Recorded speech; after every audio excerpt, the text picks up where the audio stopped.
अस्सलाम वालेकुम students, welcome to education world. आज की इस वीडियो में हमने फ़िज़िक्स 101 की असाइनमेंट नंबर 1 सॉल्व करनी है, जिसके टोटल मार्क्स 25 हैं और लास्ट डेट इसकी 26 जुलाई है। कुछ इंस्ट्रक्शंस दी हुई हैं, ये आप लोगों ने रीड कर लेनी है कि फ़र्स्ट 28 लेक्चर्स आपको आने चाहिए इसके लिए, और आपने सॉल्यूशन फ़ाइल के टॉप पे अपनी आईडी मेंशन करनी है, ठीक है। और डॉक्स फॉर्मेट में आपने अपनी असाइनमेंट सबमिट करवानी है। बाकी भी जो ये इंस्ट्रक्शंस हैं ये आप लोगों ने देख लेनी है। तो स्टार्ट करते हैं हम अपना क्वेश्चन नंबर 1। पहले क्वेश्चन के 5 नंबर हैं और इसमें आपसे कहा गया है the student of physics claims that he has calculated a negative potential difference between 2 points. Is it true or wrong? Either yes or no, explain it by giving a suitable example. यानी आपको कहा गया है यहाँ पे कि एक student है जो कि ये क्लेम करता है कि उसने पोटेंशियल डिफरेंस की वैल्यू नेगेटिव कैलकुलेट की है, तो क्या वो ठीक है या नहीं। दोनों अगर इनमें से कोई भी आपका ओपिनियन है उसको आपने एग्जाम्पल के साथ एक्सप्लेन करना है। तो yes, there is nothing conceptually wrong with the negative potential, यानी पोटेंशियल जो है वो नेगेटिव हो सकता है, उसमें कोई भी इशू नहीं है।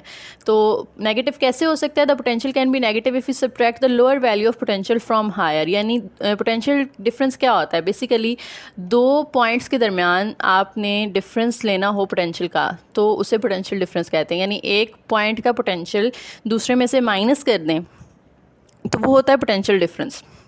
तो अगर आप पोटेंशियल की लोअर वैल्यू से हायर वैल्यू माइनस कर रहे हैं तो आंसर नेगेटिव आएगा, और हायर में से अगर लोअर माइनस कर रहे हैं तो आंसर पॉजिटिव आएगा। तो पोटेंशियल डिफरेंस अगर ए और बी के दरमियान पॉजिटिव हो तो इस बी और ए के दरमियान अगर आप निकालेंगे तो वो नेगेटिव हो जाएगा, ठीक है। इसकी एग्जांपल कैसे ले सकते हैं हम कि जैसे अगर हमारे पास दो पॉइंट्स हैं ए और बी, तो उनका डिफरेंस या तो हम a माइनस बी करके निकाल सकते हैं या b माइनस ए करके निकाल सकते हैं। एक इनमें से पॉजिटिव आ जाएगा, एक दूसरा नेगेटिव आ जाएगा। जैसे इसकी न्यूमेरिकल एग्जांपल भी देख लेते हैं कि अगर पॉइंट ए है और उसका पोटेंशियल 10 वोल्ट है और पॉइंट बी का पोटेंशियल 15 वोल्ट है, इनका जब आपने पोटेंशियल डिफरेंस निकालना है तो आप हो सकता है बी में से ए माइनस कर दें, यानी 15 में से 10 माइनस कर दें, तो आंसर पॉजिटिव आ गया, क्योंकि बड़ी वैल्यू में से आपने छोटी वैल्यू माइनस की है। लेकिन अगर आप ए से बी तक का पोटेंशियल फाइंड करते हैं, यानी आप ए से बी को अप्रोच कर रहे हैं, तो फिर आप क्या करेंगे कि ए की जो वैल्यू है 10 उसमें से 15 माइनस करेंगे, यानी लोअर पोटेंशियल में से हायर पोटेंशियल माइनस किया, तो अब ऑब्वियसली आंसर आपका नेगेटिव आएगा। तो पोटेंशियल पॉजिटिव भी हो सकता है और नेगेटिव भी, डिपेंड करता है कि ये पोटेंशियल डिफरेंस जो है वो आप कैलकुलेट कैसे कर रहे हैं, लोअर से हायर की तरफ जा रहे हैं या हायर से लोअर की तरफ आ रहे हैं, ठीक है जी। तो क्वेश्चन नंबर 2 पे चलते हैं। इससे पहले आपसे एक रिक्वेस्ट है कि अगर आपने चैनल सब्सक्राइब नहीं किया तो ज़रूर सब्सक्राइब कीजिएगा, और अगर वीडियो अच्छी लगे तो लाइक ज़रूर कीजिएगा।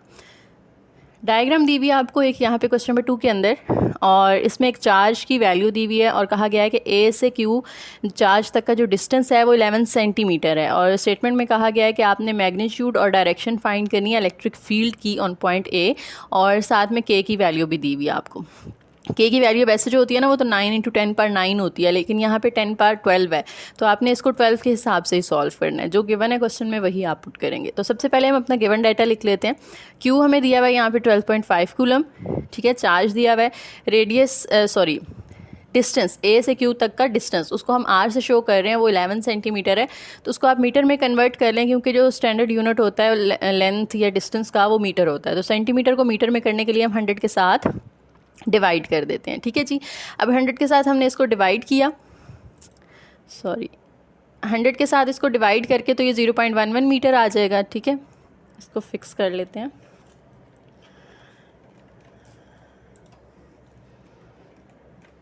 जी देखें जी, 0.11 मीटर हमारे पास इसका डिस्टेंस आ गया, और के जो है हमें दिया हुआ था यहाँ पे 8.9। तो जो तीन चीज़ें दी हुई थी वो हमने नोट कर ली गिवन डाटा के अंदर, और फाइंड हमने क्या करना है यहाँ से मैग्नीट्यूड और डायरेक्शन ऑफ ई, यानी इलेक्ट्रिक फील्ड की डायरेक्शन और मैग्नीट्यूड निकालनी है। तो फार्मूला जो होता है इलेक्ट्रिक फील्ड का वो क्या होता है, E = F/Q0, यानी फोर्स ओवर चार्ज। तो फोर्स जो है यहाँ पे हमें ऊपर नहीं दी हुई कहीं भी, तो फोर्स को हम कूलम लॉ के अकॉर्डिंग यहाँ पे ओपन करेंगे। यहाँ पे मैं मेंशन करना भूल गई हूँ, तो आप लोग बेशक यहाँ पे लिख लीजिएगा कि according to coulomb law force जो है वो इक्वल होती है के Q1 Q2/r², या के Q0/r²। तो दो यानी चार्जेस का प्रोडक्ट लेना है आपने, उनके दरमियान डिस्टेंस के स्क्वायर से डिवाइड कर देना है, और साथ में के यानी कांस्टेंट एक होता है जो मल्टीप्लाई हो जाता है।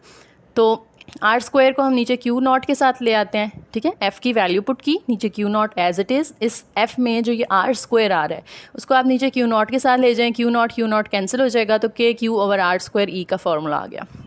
अब हमने इस फॉर्मूला को यूज़ करते हुए अपनी सारी वैल्यूज़ जो है वो इसमें पुट कर देनी है। के की वैल्यू पुट करें, क्यू की वैल्यू पुट करें, आर स्क्वायर है तो उसकी वैल्यू का स्क्वायर ले लेंगे, इसके स्क्वायर को 12.5 से डिवाइड करेंगे, यहाँ मल्टीप्लाई करेंगे तो ई की मैग्नीट्यूड आ गई आपके पास। अब इसी तरह से आपने जब डायरेक्शन बतानी है ना, तो डायरेक्शन जो है वो ई की डिपेंड करती है टेस्ट चार्ज के ऊपर, या हम यहाँ पे कह सकते हैं depends upon the nature of test charge, nature या साइन, ठीक है।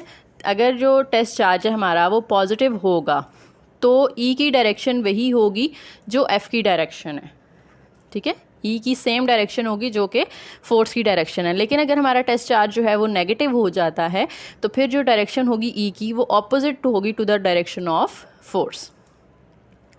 चलते हैं अपने क्वेश्चन नंबर 3 की तरफ, जिसमें आपसे कहा गया है कि एक लैंप है जिसकी वायर जो है वो तकरीबन 85 सेंटीमीटर लंबी है और वो कॉपर मटेरियल की बनी हुई है। कैलकुलेट द वायर्स रेजिस्टेंस, आपने उसकी रेजिस्टेंस निकालनी है और कॉपर की रेजिस्टिविटी आपको दे दी गई है साथ में।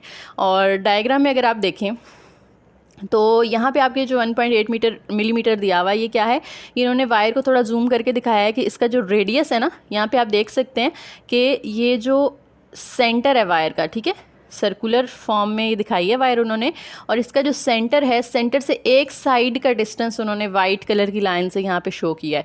तो सेंटर से एक किसी भी साइड पे हम चले जाएं तो वो रेडियस होता है, ठीक है। तो बेसिकली यहाँ पे आपको रेडियस दिया हुआ है, तो ये रेडियस आपने लिख लेना है। अब गिवन डाटा के अंदर हम सारी चीज़ें लिख लेते हैं जो हमें दी हुई हैं। लेंथ दी हुई थी यहाँ पे हमें वायर की 85 सेंटीमीटर, तो लेंथ को हम कन्वर्ट कर लेंगे 100 से डिवाइड करके मीटर्स में, और ये रेजिस्टिविटी हमें दी हुई है जिसको हम रो से रिप्रेजेंट करते हैं और इसका यूनिट जो है वो ओहम मीटर होता है, ठीक है। ये रेजिस्टिविटी आपने यहाँ पे लिख ली और साथ में रेडियस दिया हुआ है तीसरी चीज़ जो कि 1.8 मिलीमीटर था, तो मिलीमीटर को मीटर्स में करने के लिए 1000 से डिवाइड किया जाता है, तो ये मीटर्स में इसका आंसर आ गया। इसको आप जो है साइंटिफिक नोटेशन में भी लिख सकते हैं 1.8 × 10⁻³ मीटर। फाइंड क्या करना है हमने यहाँ पे, रेजिस्टेंस फाइंड करनी है। तो सोल्यूशन की तरफ चलते हैं। सोल्यूशन में सबसे पहले तो आपने फार्मूला मेंशन करना है। फार्मूला है रेजिस्टेंस का R = ρL/A। रो यहाँ पे हमारे पास रेजिस्टिविटी है, लेंथ को L से शो किया गया है और A जो है वो एरिया है। अब एरिया क्योंकि हमें ऊपर नहीं दिया हुआ तो पहले तो हम एरिया निकालेंगे ना। यहाँ पे एरिया का फॉर्मूला लिख दें πr², क्योंकि जो वायर है वो सर्कुलर फॉर्म में होती है ना, ठीक है। तो सर्कल का एरिया जो होता है वो πr² होता है, तो पाई की वैल्यू यहाँ पे पुट कर देनी है आपने और r² की वैल्यू पुट कर देनी है, ठीक है। ऊपर L की वैल्यू आ गई, यहाँ पे रेजिस्टिविटी की वैल्यू आ गई। आर की वैल्यू यहाँ पे मैंने साइंटिफिक नोटेशन में पुट किया, ठीक है, जो मैंने अभी यहाँ बताया था ना आपको, वैसे आप उसको लिख सकते हैं। अब इसका स्क्वायर लें, 3.14 से मल्टीप्लाई करें और फिर 0.85 को इन दोनों के आंसर से हम डिवाइड करेंगे और ये हमारे पास आ जाएगा 8.3 × 10⁴। इसको आप जो है वो रो की वैल्यू से मल्टीप्लाई करेंगे तो रेजिस्टेंस आ गए हमारे पास 1.4 × 10⁻³ ओहम्स। तो इस तरह से हमने ये क्वेश्चंस तीनों सॉल्व कर लिए हैं। तो अगर आपको इसमें कोई भी कन्फ्यूजन हो या कोई कॉन्सेप्ट ऐसा है जो समझ नहीं आ रहा, कहीं पे कोई बात समझ नहीं आई, तो आप कमेंट सेक्शन में पूछ सकते हैं। और वीडियो अगर अच्छी लगी हो तो लाइक ज़रूर कीजिएगा। Thank you.